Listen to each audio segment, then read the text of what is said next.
Salvador. Y como saben, bueno, cuando se comparten estas charlas, se comparten, por supuesto, con el check del autor. Así que ahora sí, ya estamos escuchándote. Adelante, Salvador. Muchísimas gracias, Rosy. En primer lugar, indudablemente, en las circunstancias que estamos, mandar un abrazo enorme a todos nuestros compañeros y a toda la gente que está pasando por estos duros momentos en Valencia, en Albacete, en Cuenca, en Almería, en Granada, en Málaga, en Cádiz, y esperar que todo vuelva a la normalidad lo antes posible. Saber que os tenemos con nosotros y que cualquier cosa que penséis que podemos ayudaros, pues para lo que queráis. Esperemos que todo vuelva a la normalidad en el menor tiempo posible. En segundo lugar, indudablemente, agradecer al corporativo, a Rosy, a Camilo, a Elena, a Aurelio, todo lo que están haciendo y que nos estén posibilitando, pues, llevar adelante este maravilloso proyecto que tiene, para mí, puede tener unas consecuencias enormes en cuanto a la felicidad y el bienestar de tanta gente. Yo siempre digo que no somos conscientes de verdad del bien que estamos haciendo. Bueno, la verdad es que hoy me han dado un lugar que a mí me abruma, que es hacer una presentación antes de un vídeo que vamos a ver de la doctora Conchaven y que vamos a hacer una cosita. Quiero poner un poquito el tiempo porque si no después, como me enrolle, no hay quien me pare. Pero la verdad es que estoy encantado porque yo creo que siempre estamos insistiendo en todo el tema comercial y todo este tema del excelente plan de compensación que tiene Inmunotech. Y yo realmente como médico creo que el descubrimiento que hicieron el doctor Bunús y la doctora Conchaven es de una importancia tan grande que ya veremos por qué no le dan el premio Nobel, pero indudablemente que se lo merecerían. Yo pienso que para un poquito poder entender cuál es la importancia de este descubrimiento, tendríamos que ver un poquito por qué perdemos la salud. ¿Por qué se desarrolla la enfermedad? Porque no es posible que las enfermedades sean, hoy día las enfermedades son iatrogénicas, que son las más frecuentes, las que causamos nosotros. Según estadística del gobierno americano, es la tercera causa de muerte en Estados Unidos, pero según estadísticas independientes, es la primera causa de muerte en Estados Unidos.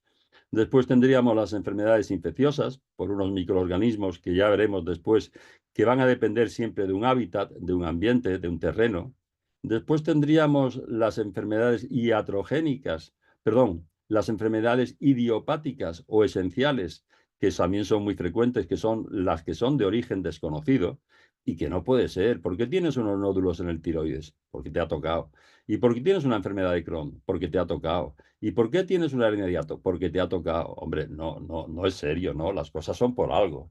Y entonces me gustaría un poquito hacer un pequeño exposición de mi idea a título no personal, sino un poquito basado, como siempre, en la lógica y la evidencia, de por qué se producen estas enfermedades. Bueno, en los pueblos primitivos, en la medicina prehistórica, la medicina siempre era causada por fenómenos sobrenaturales, es decir, la medicina era mágico-religiosa. Pero no os podéis imaginar hasta qué punto esto sigue en vigor. Es decir, no os podéis ni imaginar cuánta gente viene a la consulta porque le han echado un mal de ojo, un maleficio o una maldición y quieren ver cómo se la podrían quitar. No os podéis ni imaginar la cantidad de niñas nigerianas y de otros sitios que se tienen que prostituir porque el mago de la tribu le ha dicho qué es lo que le toca. El vudú sigue existiendo en muchísimas sociedades actuales. Pero esta medicina primitiva, en la que realmente las enfermedades se producían porque habíamos ofendido a una deidad y tanto el diagnóstico como el tratamiento iban un poquito encaminados a conseguir ese perdón de esa deidad a la que habíamos ofendido. Esto cambia en la antigua Grecia con la medicina griega, primero con la escuela de Nido y después 700 años antes de Cristo y después 400 años antes de Cristo con la escuela de Kos. Hipócrates de Kos ya nos decía que era el equilibrio interno de esos cuatro humores, la bilis amarilla, la bilis negra, la flema y la sangre, lo que nos daba la salud. Y que era cuando se alteraba ese equilibrio cuando aparecía la enfermedad. Esto es lógico, esto es así, todo tiene que estar en equilibrio. Tiene que estar en equilibrio los colores de un cuadro, tiene que estar en equilibrio los componentes de una comida, tiene que estar en equilibrio cualquier sustancia para que cumpla sus objetivos y para que sea lo ideal tiene que estar en equilibrio, absolutamente todo. Es verdad que la medicina china ya nos habla de este equilibrio 2000 años antes, con ese equilibrio entre el yin y el yang, y tenemos tratados de botánica muy extensos para explicar un poquito cómo recuperar ese equilibrio perdido. Pero el equilibrio lo es todo. El problema es que esta idea del equilibrio interno dura desde Hipócrates más de 2000 años. Y durante 2000 años toda la medicina se basa en buscar ese equilibrio. Por lo tanto, todos los tratamientos que se hacen son a nivel de eliminar del cuerpo estas cosas que teníamos en exceso y que nos estaban enfermando. Y tenemos los eméticos, los diuréticos, los laxantes, los purgantes, las sangrías. Quizás el procedimiento terapéutico más realizado a lo largo de la historia era la sangría. Galeno nos decía que cuanto más grave era la enfermedad, más grande tendría que ser la sangría. Y el uso de las sanguijuelas, pues fue hasta en 1900, a principio de no, a principios del siglo XIX todavía en Francia se importaban 40 millones de sanguijuelas al año. Una animalada. Seguía siendo estos postes que tienen las barberías, que son rojos y blancos, nada más que era la referencia a la sangre y a las vendas, porque era donde principalmente se hacían estas sangrías. Es el procedimiento más realizado. Y después teníamos también añadirle al cuerpo esos productos que le faltaban. Teníamos todas estas fórmulas magistrales, todas estas pociones que nos daban. La bebida hipocrática era vino caliente y miel.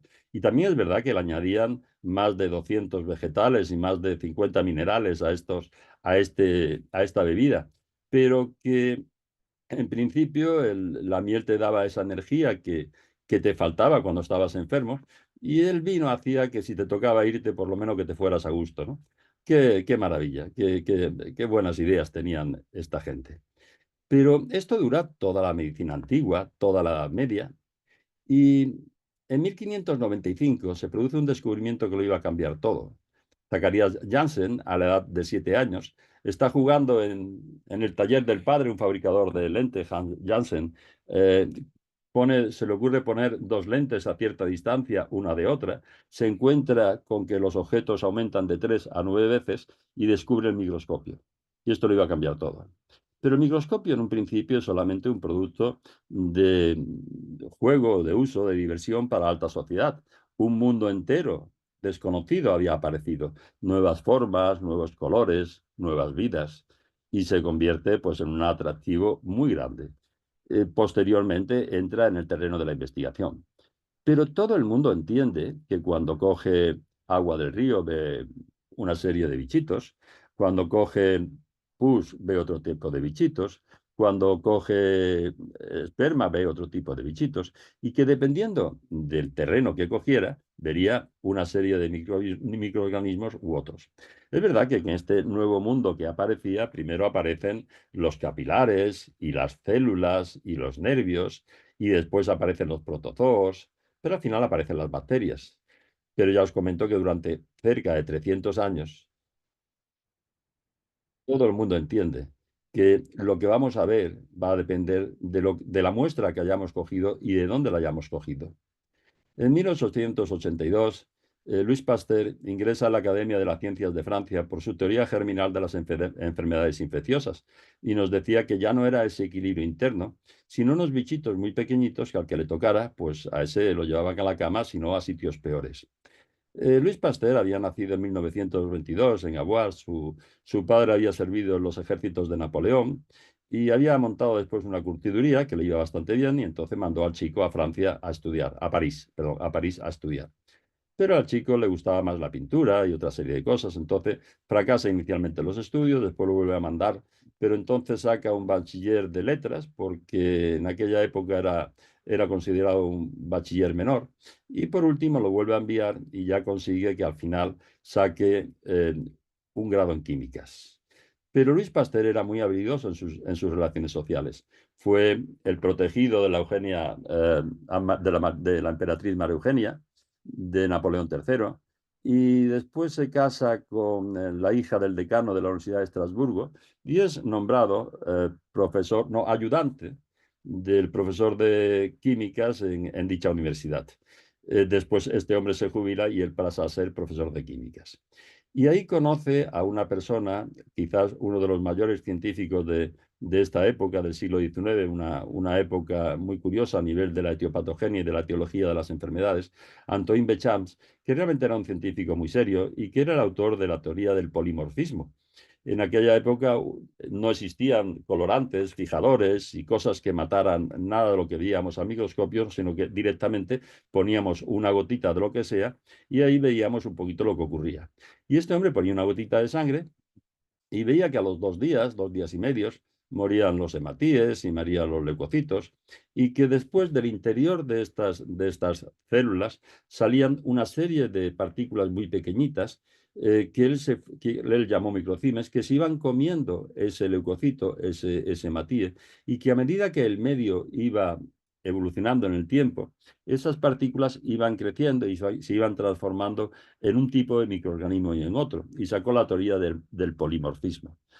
Este hombre, Antoine Béchamp, da unas clases sobre la fermentación de estos microbios o de estos bichitos, y entonces Luis Pasteur va a estas clases de fermentación y se le ocurre esta idea de la teoría infecciosa de las enfermedades. En aquella época, Luis Pasteur se pasó toda la vida peleándose con Claude Bernard. Claude Bernard era el catedrático de fisiología en aquella época en París y decía algo muy elemental. Decía que era el terreno, eso era lo fundamental, lo que condicionaba los microbios que iban a haber en ese terreno. Él nos decía que el terreno era tan importante como que nunca íbamos a encontrar leones en el Polo Norte. En el Polo Norte vamos a encontrar osos y focas. Y si con esto del cambio climático llegara allí la sabana africana, entonces sí veríamos cebras, jirafas y leones, pero que no llegarían primero las cebras y las jirafas, primero llegaría la sabana africana y después llegaría la fauna que vive en ese terreno X, en ese terreno determinado. Era lógico, era lógico. Todos los médicos de la época se le echan un poquito encima y se pasó toda su vida peleándose con Robert Koch, al que se considera el padre de la microbiología. Claude Bernard decía, fue el autor de esa teoría del terreno y de algo mucho más importante, de su teoría del equilibrio interno. Él nos decía que este equilibrio interno que tienen los seres vivos es lo que lo hace libres e independientes. Es decir, fuera del cuerpo podemos tener una concentración de oxígeno X, dependiendo que estemos a nivel del mar o en la alta montaña. Podemos tener una temperatura muy diferente de -20 o a 60 grados, podemos tener una presión, podemos tener todo, puede cambiar. Pero dentro del cuerpo tenemos que mantener unas condiciones, un equilibrio de todas estas cosas. Es decir, dentro del cuerpo todo funciona entre 36 y 37 grados, o entre 36,5 y 37,5. Fuera de esto, ninguna de las reacciones se producen como se tienen que producir. Y tenemos una presión de oxígeno y una concentración de oxígeno en sangre, y tenemos una concentración de glucosa, es decir, y una presión arterial. Y todas las constantes internas tienen que estar equilibradas para que los organismos puedan vivir. Este concepto, 40 años después, hay un fisiólogo americano en 1920 y tantos que le da el nombre de homeostasis, refiriéndose a ese estado que había un poquito pues definido Claude Bernard. Homeostasis viene del griego, homeo es igual y estasis estado, estado igual o similar. Era lógico. También Claude Bernard nos dijo algo muy, muy interesante, y es que lo más importante de ese equilibrio interno era el pH, el potencial de hidrógeno. Realmente hablaremos un poquito de ese potencial de hidrógeno después. Pero lo curioso es que en aquella época solo se sabía que había soluciones ácidas, muy ácidas, neutras, alcalinas o muy alcalinas, pero no se sabía nada más del pH. Veremos ahora que tiene que pasar 30 años para que Sorensen en los laboratorios de la cervecería Skarberg ya nos diera una definición un poquito más especial de lo que era el potencial de hidrógeno, lo que era el pH, que era la inversa del logaritmo en base de la concentración de iones hidrógeno. Lo que pasa es que entonces nada más que dependía de la concentración de iones hidrógeno. Lo que pasa es que como es inversa, si hay muchos hidrogeniones será muy bajo ese pH y si hay pocos hidrogeniones será muy alto, pero solamente dependería de esto. Es curioso porque cuando hablamos del hidrogenión Estamos hablando de la partícula elemental más pequeña que tiene existencia real. Es un protón que ha perdido su electrón. De la partícula más importante en la génesis de toda la materia y en el universo. El 90% del universo es hidrógeno. Un 9% es helio, dos átomos de hidrógeno fusionados, y solamente un 1% son todos los demás componentes. En esa época de Antoine Béchamp y de Claude Bernard, hubo también un personaje muy interesante que era Rudolf Virchow. Rudolf Virchow fue un médico alemán que fue al final propuesto 3 veces para el premio Nobel, que se le considera el padre de la patología general y que era el autor de la teoría celular. Él decía que todo ese equilibrio estaba muy bien, pero que ese equilibrio donde tenía que existir era dentro de las células. Y llevaba toda la razón del mundo. Rudolf Virchow decía en esta discusión entre Claude Bernard y Louis Pasteur que no parecía que los microorganismos fueran los causantes de la enfermedad, sino que buscaban el tejido enfermo como su hábitat natural. Él decía que era como que los mosquitos necesitaban ese agua estancada y putrefacta, pero no eran los causantes del agua estancada y putrefacta. Pero la idea de Rudolf Virchow más interesante era de que ese equilibrio que tiene que existir en todo, tiene que existir principalmente dentro de las células. Y lleva razón porque estamos compuestos por grasas, por hidratos de carbono y por proteínas. Pero las grasas y los hidratos de carbono son moléculas energéticas. También pueden ser estructurales de la membrana celular y de algún otro sitio. Pero el cuerpo está constituido por proteínas. Y sobre todo nos comunicamos a través de proteínas. Todas las hormonas, las enzimas, los catalizadores, todos son proteínas.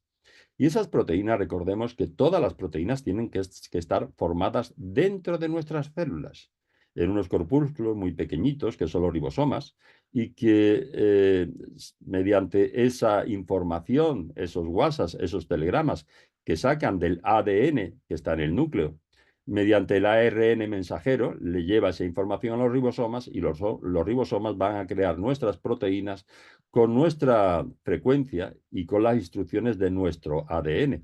Todas las proteínas tienen que ser fabricadas dentro de nuestras células. Cuando tenemos que tolerar proteínas extrañas por un trasplante de hígado, un trasplante de riñón o cualquier otro tipo de trasplante, entonces tenemos que tomar inmunosupresores de por vida. Simplemente nuestro sistema inmunológico tiende a destruirlas. Y los trasplantes siempre se rechazan. Con los inmunosupresores podemos retrasar ese rechazo 5 años, 10 años, 15 años, 20 años, para al final el cuerpo, las proteínas que no son suyas, termina rechazándolas. Entonces llevaba razón Rudolf Virchow. Si mantenemos este equilibrio dentro de las células, todo se funcionará bien.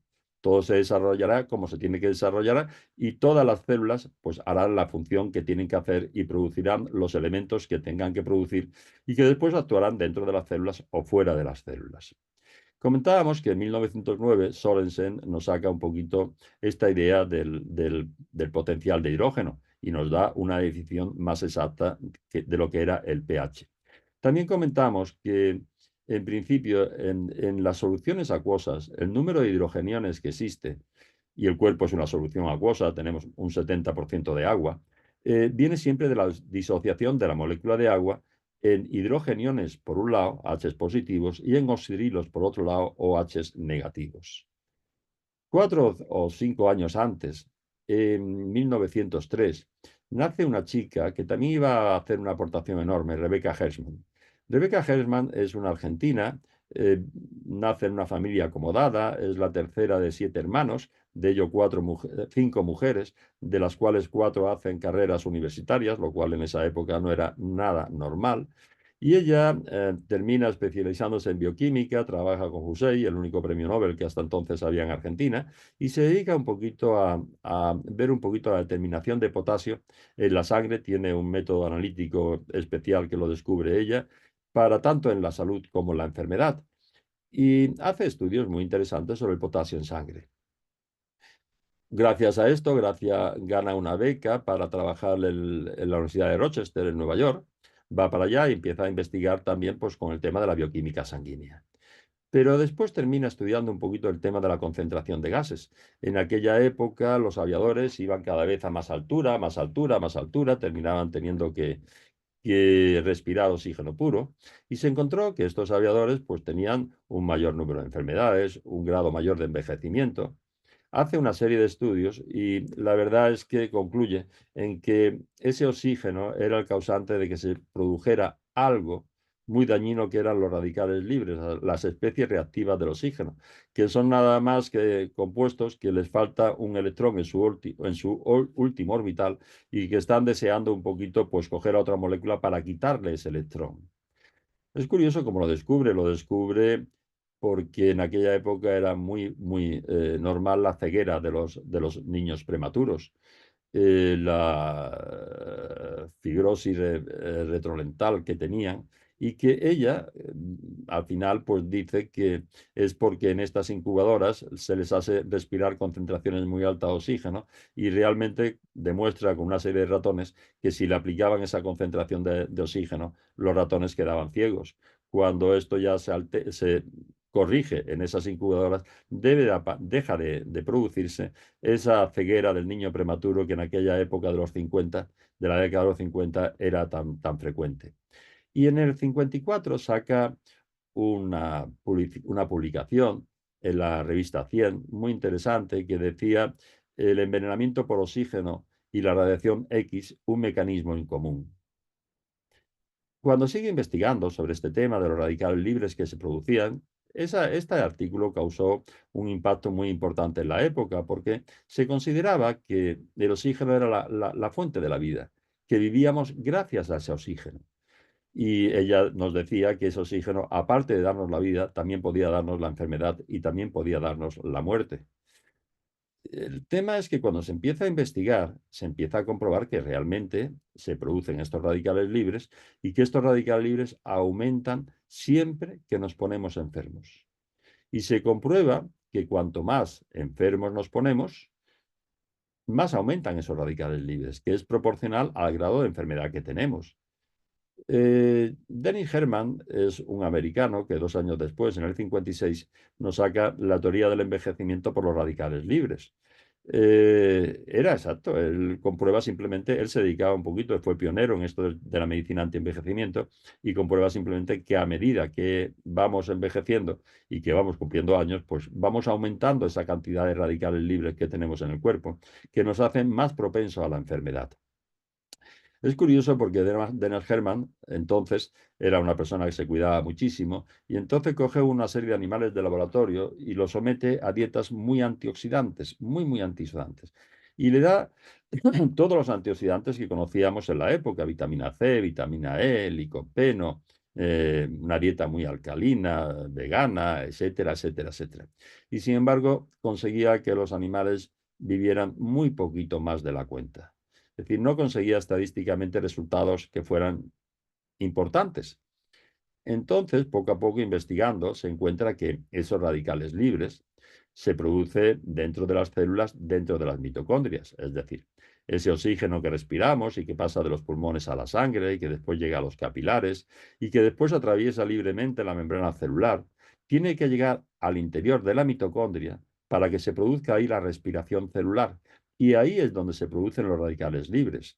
Entonces, todas estas cosas que Dennis Harman daba a estos animales, esa dieta vegana y todas estas vitaminas y todas estas cosas, no llegaban hasta el interior de la mitocondria. Y al final termina sacando la teoría de los radicales libres mitocondriales como causa del envejecimiento. Digamos que las mitocondrias son unos corpúsculos muy curiosos, porque tienen un ADN diferente al nuestro.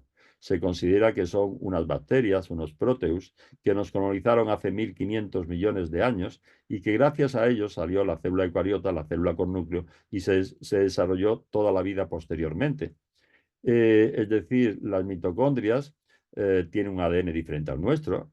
Tenemos siempre las mitocondrias de la madre, no viene del gameto, no viene de ese óvulo fecundado, sino que directamente nos lo pasa el cuerpo de la madre.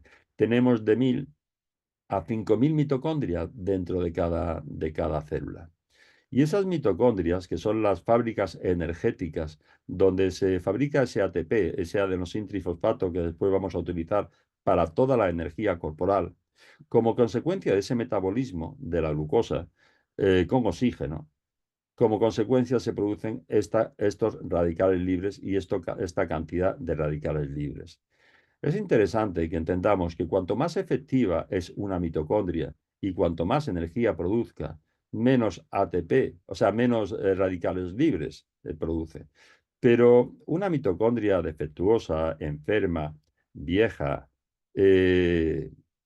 digamos que la mayor afectación de la mitocondria se produce en el caso del cáncer, que metaboliza el azúcar sin oxígeno.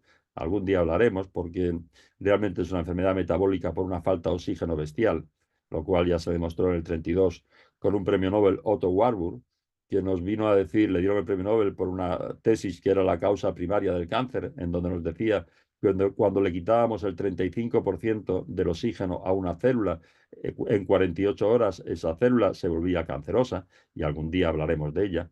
Y en estos casos es cuando menos eficiente es una mitocondria. El metabolismo de la glucosa sin oxígeno produce una molécula de glucosa, dos moléculas de ATP, mientras que el metabolismo de la glucosa con oxígeno dentro de la mitocondria produce 36 moléculas de ATP. Entonces, cuando es menos eficiente la mitocondria, precisamente es en el caso del cáncer, es cuando produce menos energía y más cantidad de radicales libres, lo cual va a tener una importancia muy grande después absolutamente en todo. Pero bueno, lo que vienen a demostrar tanto Rebecca Hersman como Dennis Harman es que realmente los radicales libres eran los causantes de la enfermedad y del envejecimiento. Y no digamos de la enfermedad directamente, digamos de la falta de ese equilibrio interno intracelular, digamos de la falta de esa homeostasis intracelular, porque cuando no existe este equilibrio dentro de las células, nada va a funcionar como tiene que funcionar y nada de las proteínas que forman nuestro cuerpo se van a desarrollar normalmente, sino se van a desarrollar de una manera anómala y vendrán otra afectación. Esta afectación del terreno es importante porque pensemos que en ese equilibrio interno, en esa homeostasis, cuando tiene que ser correcta, algo que quería matizar, que se me ha olvidado, que es importante, y es que cuando Sorensen, en los laboratorios de la cervecería Scarver, ya nos da una lectura real de lo que era el pH y nos saca esta escala del 0 al 14, el 0 extremadamente ácido y el 14 extremadamente alcalino, resulta que ya empiezan a medirse con los papelitos de tornasol y con una serie de activos el pH que tenemos en diferentes líquidos, en diferentes sustancias, y se llega a poder medir el pH que existe dentro de las células. Y resulta que cuando se mide el pH de dentro de las células, ese pH es exactamente 7,0. Y en ese pH de 7,0 es donde se produce todo en las condiciones ideales como se debe de producir. Lo que vino a demostrarnos Rebecca Hersman con su teoría de los radicales libres, recordemos que hay tres radicales libres que son los más importantes. El más importante de ellos, el fundamental, el que va a condicionar a todos los demás es el radical oxidrilo, OH negativos, que ya habíamos comentado que venía por la disociación de la molécula de agua en hidrogeniones y oxidrilos en todas las soluciones acuosas. Pues era esa concentración de radicales libres lo que alteraba esa homeostasis intracelular. En ese equilibrio interno, en esa homeostasis intracelular y en general del cuerpo, recordemos que nosotros estamos compuestos por 100 billones de células, pero por 1000 billones de microorganismos que viven en unas condiciones simbióticas con nosotros, de bacterias principalmente, que no nos hacen daño, que vivimos gracias a ellas y que funcionamos gracias a ella. No podríamos vivir sin ella. Se dice que somos mucho más, transportamos mucho más lo que no somos que lo que somos. Y yo digo que probablemente lo que somos es la consecuencia de esos 1000 billones de bacterias y de otros microorganismos que forman parte de nosotros. Pero cuando se altera el medio, cuando se altera ese equilibrio que tenemos que tener en todas partes y sobre todo dentro de las células, entonces se altera el hábitat, se altera el terreno. Y entonces sí vienen otros microorganismos diferentes a los cuales no estamos acostumbrados. Y esos microorganismos pues son seres vivos que comen, digieren, mean y cagan. Y son esas toxinas que sueltan, esos meaos y esos cagaos de estas bacterias y de estos nuevos comensales, los que después, ya sea localmente o a distancia, nos hacen daño en un sitio o en otro sitio. Pero indudablemente todos entenderemos que esa fauna depende del terreno, que es el terreno, el hábitat, lo que condiciona los microorganismos y las bacterias que vamos a tener. Y que en un terreno equilibrado tendremos las bacterias y los microbios que viven simbióticamente con nosotros sin hacernos daño. Lo que vino a descubrir Rebecca Hersman es que lo que alteraba este terreno dentro de las células era precisamente esos radicales libres. Que vuelvo a repetir, aumentan siempre que nos ponemos enfermos y que su aumento es gradualmente proporcional al grado, a la intensidad de la enfermedad o a la gravedad de la enfermedad. Por eso cuando me dicen que si esto va bien en la enfermedad de Crohn, que si va bien en el enfisema, que si va bien, bueno, ya hablaremos después dónde va bien, pero va bien en todo, el cuerpo es uno. No podemos curar una cosa y no otra. Empezaremos neutralizando esos radicales libres en diferentes sitios, pero después llegará a todo el cuerpo. Ya llegaremos a hablar de ello.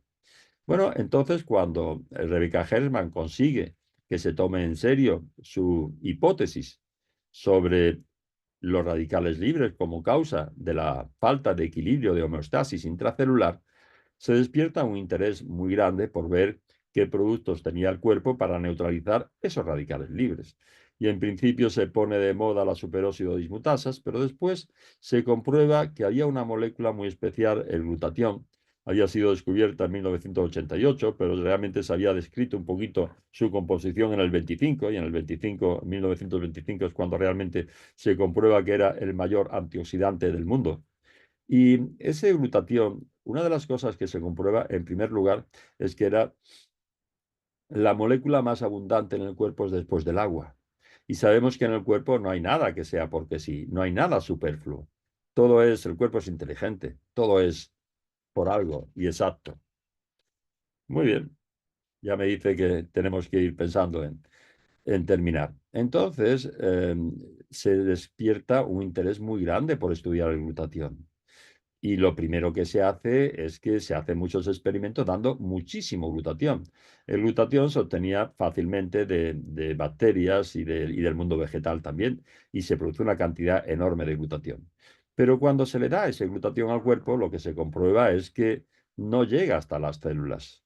No llega porque es una proteína. Hemos dicho que las proteínas primero tienen un enlace peptídico que lo destruye el estómago por la pepsina gástrica, pero el poquito que pueda pasar a sangre, después nuestro sistema inmunológico lo destruye, hasta el punto de que cuando ponemos el glutatión entonces se produce mucho y la verdad es que no se tira nada, se hace publicidad y se vende.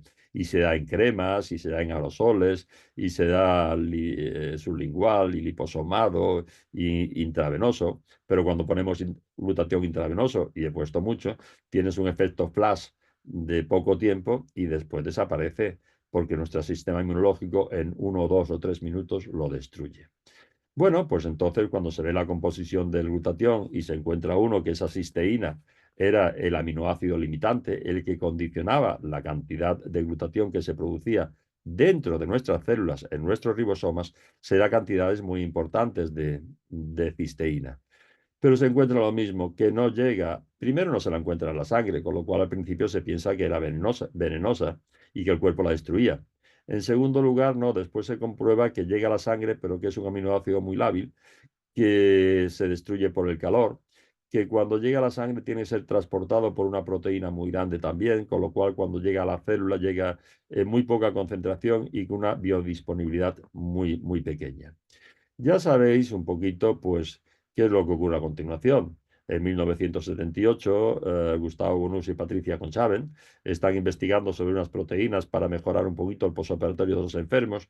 Le mandan un concentrado del suero lácteo de Francia, de este agüita que quedaba después de cuajar el queso o la mantequilla, y esto se lo ponen a una serie de animales de experimentación, a una serie de ratones, y consiguen unos resultados maravillosos, un sistema inmunológico tremendamente optimizado, y además consiguen una supervivencia de esos ratones de un 30 a un 40% más tiempo que los demás y sin enfermedades.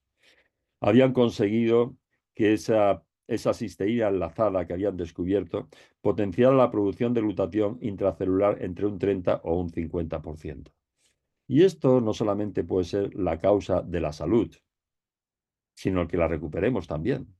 Entonces creo que el descubrimiento de Gustavo Bonucci y Patricia Conchaven fue realmente algo difícilmente, como decía el doctor Chorkov, el mejor producto para la salud que tenemos en el mundo. Y estoy completamente de acuerdo con él. Indudablemente, el resto un poquito de la expansión, del descubrimiento, de los 15 años de investigación, de las 85 patentes, de la cantidad de estudios incuestionables que hicieron, de los premios a los estándares de oro de investigación que han hecho y todo lo demás ya lo conocéis todos. Pero yo sí quiero decir que mi admiración por este descubrimiento es bestial y sobre todo por la labor que hicieron después de investigación del mismo. No hay un producto que pueda contribuir a la salud mundial de una manera tan maravillosa como ese inmunocal que nos va a estimular esa producción de glutatión. Indudablemente que es un descubrimiento merecedor de un premio Nobel. Lo que ocurre es que sabéis que el premio Nobel está financiado en un 50% por la industria farmacéutica. Y aprovechándome del artículo 20 de la Constitución que nos da esta libertad de expresión, todos sabemos que desgraciadamente tenemos una medicina que vive de la enfermedad. Y uno es negocio cuando cae enfermo y deja de ser negocio cuando deja de estar enfermo. Realmente Inmunotech es algo que he estado buscando toda mi vida y por eso un poquito se me ve la cara de felicidad porque lo he encontrado. Algo, una medicina que pudiera basarse en la salud, en mantener esa salud y que ayudara a nuestro cuerpo a recuperarla cuando la hubiéramos perdido. Yo creo que estoy un poquito en el límite del tiempo que me habían marcado. No sé si dispongo de 5 minutos más, pero sí voy a aprovechar algo, y es que hay un cuarto grupo de esas enfermedades, para terminar con hablando un poquito del tema de la inmunología, era la especialidad de Patricia Conchaven, de la que ahora vamos a ver un vídeo maravilloso a continuación de esto. Hay un cuarto tipo de enfermedades después de estas iatrogénicas, infecciosas, idiopáticas, que son las autoinmunes. Y estas enfermedades autoinmunes dicen más o menos que somos tontos y que nuestro sistema nuestro sistema inmunológico nos ataca a nosotros mismos y nos crea una serie de problemas y una serie de enfermedades. Bueno, la verdad es que el sistema inmunológico se activa gracias a unos xenobióticos, a unos tóxicos, a unas toxinas que tomamos del exterior. Y esto es lo que activa. Y esto actualmente estamos tan contaminados de todas estas toxinas, de todos estos xenobióticos que nos meten por todas partes, que recuerdo esto de pintar canas ya da una experiencia. Y cuando yo terminé la carrera, la cifra normal de leucocitos de una persona era entre 4 y 7.000 leucocitos. Con 8 o 9.000 lo dejábamos ingresado y con 9 o 10.000 pensábamos ya en operarles apendicitis. Actualmente, la cifra normal de leucocitos, que son estas células que se dedican a defendernos de todos estos tóxicos externos y de las células tumorales y de las infecciones y de las bacterias y todo, principalmente los linfocitos, actualmente estos leucocitos, la cifra normal es de 5 a 11.000. Es decir, tenemos tanta toxicidad por el mundo que nos rodea que ya nuestro sistema inmunológico está continuamente alterado y excitándose por todos estos contaminantes externos. Y secundariamente a esa excitación, puede atacarnos pues, al tiroides, al hígado o a cualquier otro lado. Pero no es porque seamos tan estúpidos atacarnos a nosotros mismos, sino porque realmente la cantidad de xenobióticos externos es enorme.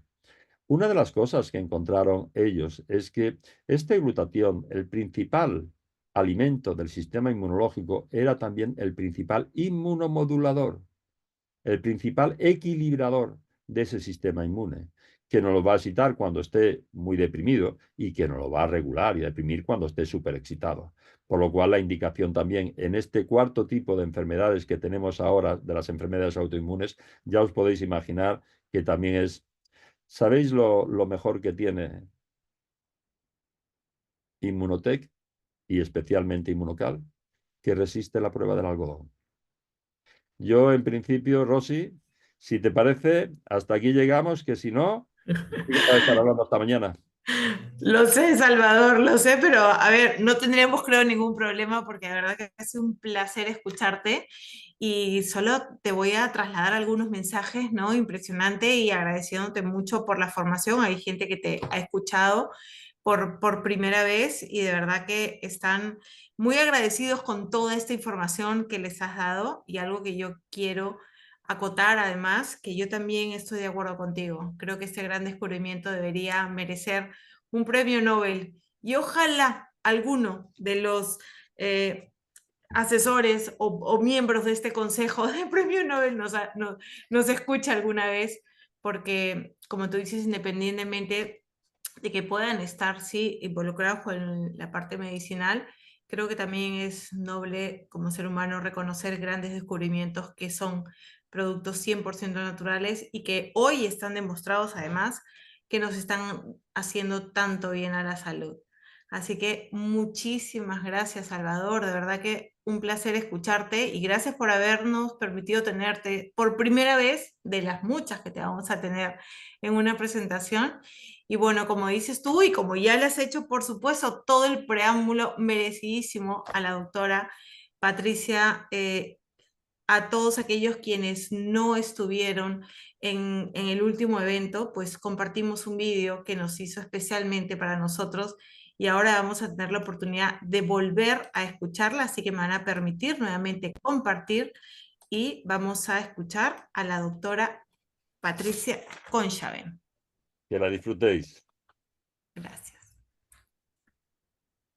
El glutatión es muy importante para el sistema inmune. Es importante para otros sistemas también, pero yo diría que el sistema inmunológico es el más sensible a la falta de glutatión, y hay una buena razón para ello.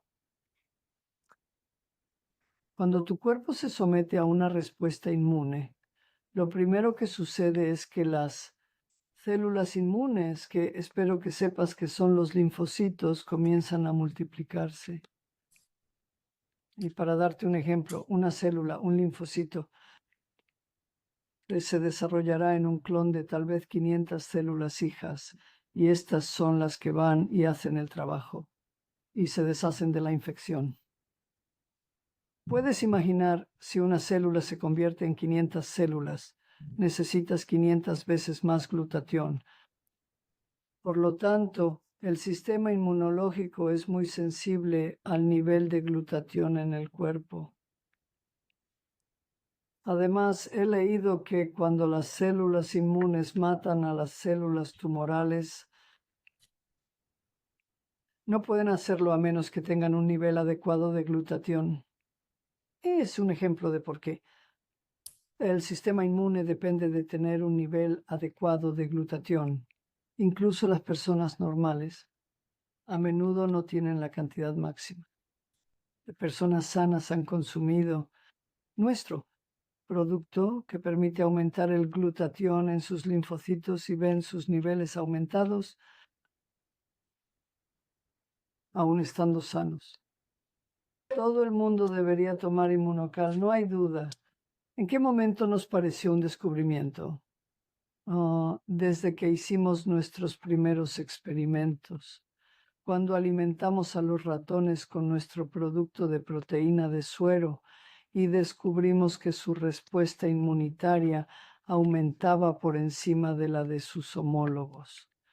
Desde el principio pudimos ver la importancia de nuestro producto para mejorar la función inmune. Fue un hallazgo muy emocionante. Importancia de nuevo de tomar Immunocal durante toda la vida para que, con suerte, vivas entre un 30 y un 40% más. Hace muchos años hicimos un estudio para ver qué pasaría si alimentamos a ratones con Immunocal. Y observamos qué mejoría se producía en su respuesta inmune. Para nuestra sorpresa, encontramos que los ratones que tomaron Immunocal desarrollaron una respuesta inmunitaria 5 veces superior a la de los ratones alimentados con una dieta normal. No solo tenían una respuesta inmune más fuerte, sino que vivían un 30 o un 40% más. Fue un descubrimiento sorprendente. También descubrimos otra cosa. Probamos la respuesta de los ratones con cáncer de colon y se descubrió que los ratones que alimentados con Immunocal eran mucho más resistentes al desarrollo del tumor. Y una vez que habían desarrollado tumores, si los tratábamos con Immunocal, los tumores remitían. Así que teníamos aquí un producto que reforzaba o mejoraba la respuesta del sistema inmune, que protegía a los ratones contra el cáncer y que les permitió vivir mucho más tiempo. El doctor Berners vino a mi laboratorio en la Universidad McGill y estaba interesado en la nutrición y su importancia en el sistema inmune, y yo era inmunóloga. Así que la colaboración entre nosotros fue muy buena, porque él lo sabía todo sobre nutrición y yo lo sabía todo sobre el sistema inmunitario, así que pudimos idear diferentes hipótesis. Bueno, la verdad es que me hace sentir bastante bien. Es maravilloso que algo que se podría haber quedado solo como un experimento de laboratorio, en realidad se convirtió en un producto que ha ayudado a tantas personas. La gente me dice lo que ha hecho por ellos o sus familiares y le da a uno una sensación muy cálida. Antes habíamos visto tantas cosas en el laboratorio, incluyendo el trabajo que hice yo misma. Y nunca logramos materializar otro producto que haya salido al mercado. Chuck Roberts era genial. Él era un buen hombre. Tenía una personalidad maravillosa. Increíble en el trato y poniendo en marcha la empresa. En Majorville. Bueno, Dieter Beer fue el que tuvo la visión y quien dio el salto de fe. Lo llamo el salto de fe porque aquí teníamos nuestros resultados de laboratorio y él fue el que puso los fondos en el desarrollo de un producto apto para el consumo humano.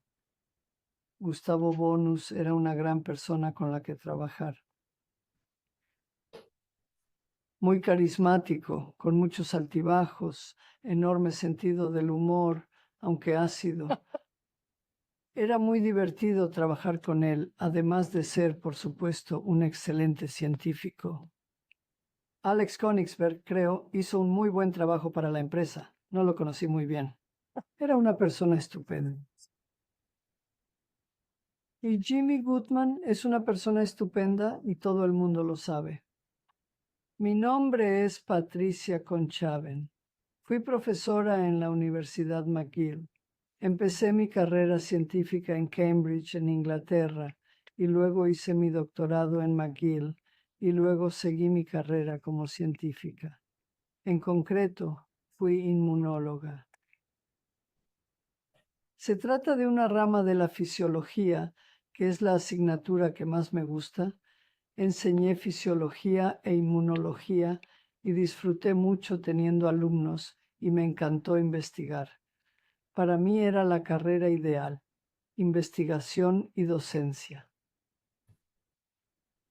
Cuando empecé, al principio me dedicaba a la fisiología y, como digo, la inmunología no es más que una rama de la fisiología. Cuando empecé a hacer mi doctorado, creo que tuve mucha suerte, porque era justo cuando se estaban haciendo los principales descubrimientos sobre el sistema inmunitario. Aún recuerdo mis primeras clases de fisiología en las que me enseñaron la imagen de un linfocito y me dijeron, no sabemos qué hace esto. Estaba por descubrir. Mientras que en la fisiología en sí ya se habían descubierto muchas cosas y el sistema cardiovascular, pulmonar, el sistema inmunológico estaba todavía en gran parte inexplorado y todos los descubrimientos importantes se hicieron cuando yo estaba haciendo mi doctorado y en mis primeros años como profesora. Era un campo muy apasionante. ¿Por qué es importante el sistema inmune? Es intrigante y muy complicado. El cuerpo es inteligente. La forma en que las células se comunican entre sí, en que todo el sistema inmune funciona, está configurado para que aprendamos. Cuando tenemos una infección, el cuerpo aprende a desarrollar las células adecuadas para combatirla. Solo nos preocupamos por nuestro sistema inmune cuando nos pasa algo malo. ¿Por qué necesitamos Immunocal? Necesitamos Immunocal para que nuestro sistema inmunitario siga funcionando como debe. Immunocal proporciona los materiales de construcción para producir glutatión, que es lo que mantiene el sistema inmune funcionando de forma óptima. Hoy en día, nuestra comida no contiene todos los ingredientes que necesitamos. La comida no es como cuando venía directamente de la granja a la mesa, y estamos particularmente escasos en algunos de los bloques de construcción necesarios para hacer glutatión. Por eso es muy importante tomar Immunocal, asegurarse de que obtenemos lo que necesitamos. Immunocal se produce a partir de la forma de la leche, especialmente preparado. Y la leche de hoy, he leído, por ejemplo, tiene 20 ingredientes diferentes en ella y ha sido pasteurizada, por lo que gran parte de la bondad, incluyendo los productos y los componentes que necesitamos. Es un suplemento y un alimento, sí. ¿Se puede dejar de tomar? Es un complemento y un alimento. Quiero decir, sí, podría vivir sin Immunocal, así que en ese sentido es un suplemento.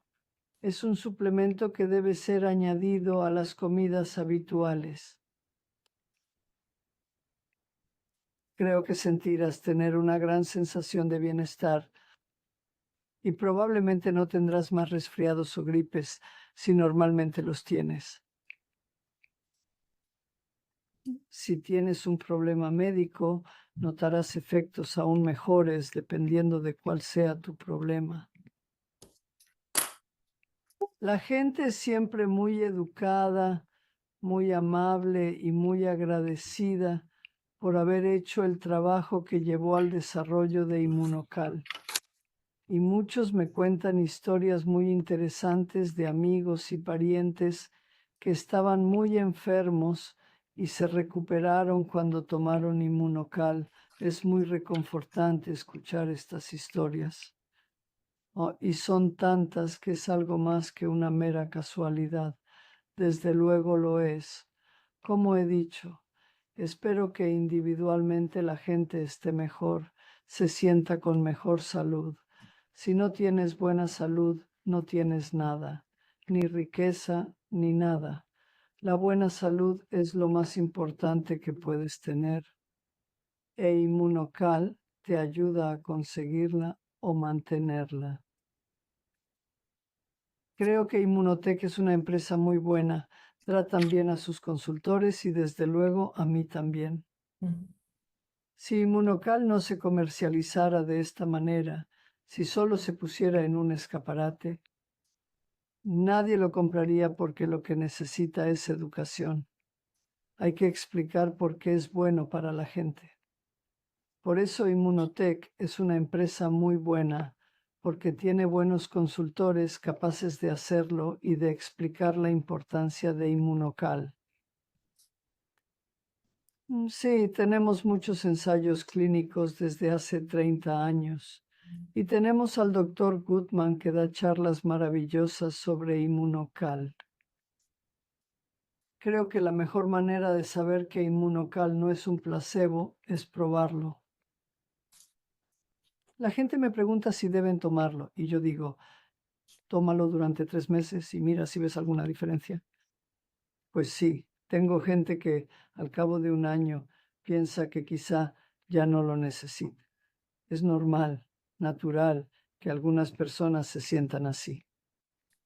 Tengo un amigo con una enfermedad pulmonar de algún tipo y decidió que tomaría 2 al día. Me llamó al cabo de un año y me dijo muy feliz que creía que le había hecho mucho bien y que ya solo iba a tomar 1 al día. Así que hay gente para la que es más importante no gastarse el dinero, aunque a él le sobra. Pensé que luego diría que ya no se tomaría ninguno. Me alegró mucho de que no fuera así. Lo he estado tomando desde el año 1997, o incluso antes, en realidad, antes de que estuviera en el mercado. ¿Y cómo lo tomaste inmediatamente? Mi marido y yo lo hemos tomado todos los días desde entonces, y hasta ahora ambos nos hemos sentido con muy buena salud. No hemos tenido problemas y ambos tenemos los mismos años. Y sigo haciendo varios kilómetros en bicicleta cuando me apetece. Tomo Inmunocal porque creo en él, porque yo ayudé a crearlo y me hace feliz. Wow, de verdad que qué placer y qué honor escuchar a la doctora. Y este fue el vídeo que tuvimos el placer de presentárselo en el último evento de Conecta. Y ahí donde lo ven, ya sabemos que ella habla inglés y la inteligencia artificial nos ha permitido hacer esta traducción exacta a lo que él decía y además escuchando su propia voz. Y de verdad que es un honor una mujer que sigue aún colaborando con el Centro de Investigación de Inmunotech, una mujer de más de 90 años con una lucidez impresionante y como ella dice, pues hasta haciendo bicicleta. Y de verdad que nada, un placer, no me canso de haber visto este vídeo ya por más de 4 veces y lo seguiría viendo y seguir escuchándola. Y bueno, ya para terminar y despedirnos, vamos allá a dejar de la grabación porque ya esto vamos a grabar. Deja ahí donde me dice, vamos a dejar de grabar. Espérense un segundito. Vamos a, ¿dónde está la grabación? Venga, venga, grabación. Dejemos de compartir. Ya, grabación también, de tener grabación.